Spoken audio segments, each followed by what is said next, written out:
Pemirsa pinter politik, berjumpa lagi sama gue Jai. Well, di episode kali ini topiknya seputar militer nih, tepatnya 5 operasi militer TNI paling epik. Menarik tuh ya.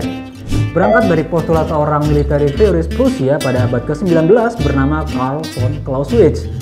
Jadi dia menyatakan bahwa peran pengerahan militer pada sebuah operasi atau peperangan merupakan kelanjutan perpanjangan tangan dari political activity sebuah negara untuk deterrence effect, bargaining, dan negotiation tools. Nah, penasaran kan apa aja operasi militer TNI yang terkait sama statementnya von Clausewitz ini? So, langsung aja let's get started. Mari kita mulai. Di posisi kelima ada operasi penerjunan pasukan payung pertama TNI. 17 Oktober 1947, operasi penerjunan pasukan payung pertama dalam sejarah TNI yang dipimpin oleh Mayor Cilik Riwut bersama 11 pasukan prajurit lainnya terjun di kota Waringin untuk membangun komunikasi dan memetakan pasukan musuh Belanda. Meskipun hasil akhir operasi ini gagal, heroisme mereka sangat vital dalam membangun persatuan RI di wilayah Kalimantan. Mantap! Yang ketika itu sedang mempertahankan kemerdekaan dari usikan agresi militer Belanda pertama. Jadi operasi ini juga menandai lahirnya pasukan gerak cepat atau PGT Auri atau yang sekarang bernama Korps Pasukan Khas TNI Angkatan Udara. Dan di posisi keempat ada operasi Jaya Wijaya. Dalam rangka kampanye pamungkas merebut Irian Barat, operasi Jaya Wijaya disiapkan dengan mengerahkan seluruh kekuatan inti TNI dan akan menjadi operasi amfibi terbesar dalam sejarah bangsa. Keren. Dari Angkatan Darat sebanyak 20.000 pasukan dari berbagai divisi diturunkan. Sementara Angkatan Laut menyumbang 126 kapal, mulai dari kapal torpedo, kapal selam, fregat, tanker, kapal rumah sakit, dan termasuk 33 kapal pengangkut dan 3 batalion pasukan elit marinir.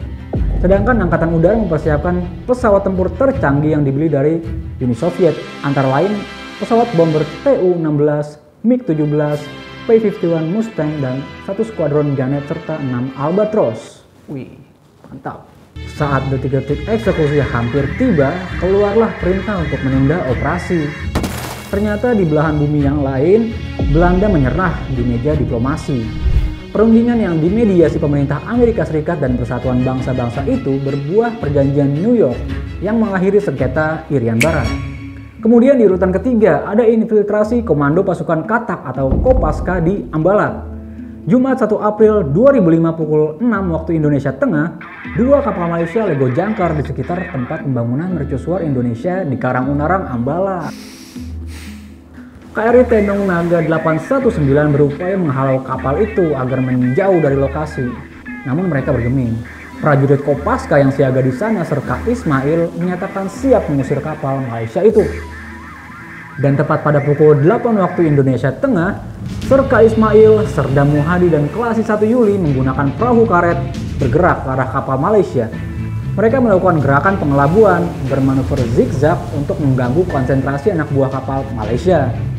Serka Ismail lalu menyusup masuk ke kapal Malaysia tanpa disadari. Wow, keren. Jadi singkat cerita, frogman yang satu ini berhasil membuat ciut sisi kapal. Aksi pendadakan para prajurit Kopaska berhasil membuat kapal Malaysia lari tunggang langgang. Kok lari sih? Iya, pokoknya mereka meninggalkan perairan Karangunarang. Gitu. Di posisi kedua ada insiden Bawean tahun 2003. 3 Juli 2003 untuk pertama kalinya Indonesia berhadapan dengan satu armada kapal induk Amerika Serikat lengkap dengan pesawat-pesawat tempurnya. Mulanya 5 pesawat terpantau oleh radar. TNI AU sedang melakukan formasi tempur di atas perairan Bawean. Tahu kan Bawean di mana? Tahu deh. Oke. Lalu Komando Sektor Pertahanan Udara Nasional 2 melaporkannya ke pusat. 2 jet tempur F-16 Fighting Falcon lalu dikerahkan guna mengidentifikasi keberadaan pesawat Amerika tersebut. Kapten penerbang Ian Fuadi, Kapten penerbang Fajar Adrianto dengan sandi Falcon 1, serta Kapten penerbang Tony Herianto dan Kapten penerbang Satrio Utomo bersandi Falcon 2 bergerak untuk mengidentifikasi pesawat-pesawat Amerika. Namun kedatangannya tidak disambut baik oleh pesawat F-18 tersebut karena menganggap kalau mereka berada di laut bebas. F-18 itu bahkan melakukan lock-on dan berusaha mematikan jalur komunikasi F-16 Indonesia. Di udara, aksi manuver dogfight terjadi. Pihak TNI AU tidak ingin sampai terjadi tembakan. Akhirnya skywar terjadi di udara. Pesawat F-18 diminta untuk tidak mendarat di wilayah Indonesia dan kembali ke kapal induk yang membawa mereka untuk menuju ke perairan Australia. Di posisi pertama nih, ada operasi Woyla, tahu kan? Jadi Garuda Indonesia penerbangan 206 mengalami insiden pembajakan oleh kelompok komando jihad pada 28 Maret 1981. Setelah negosiasi dan persiapan sedemikian rupa, operasi pembebasan pun dilaksanakan di Bandara Don Mueang, Thailand. Pada 31 Maret dini hari, prajurit Komando Pasukan Sandiuda atau Kopasanda atau yang sekarang bernama Komando Pasukan Khusus atau Kopassus pimpinan Letkol Sintong Panjaitan bergerak dalam formasi dua baris mendekati pesawat.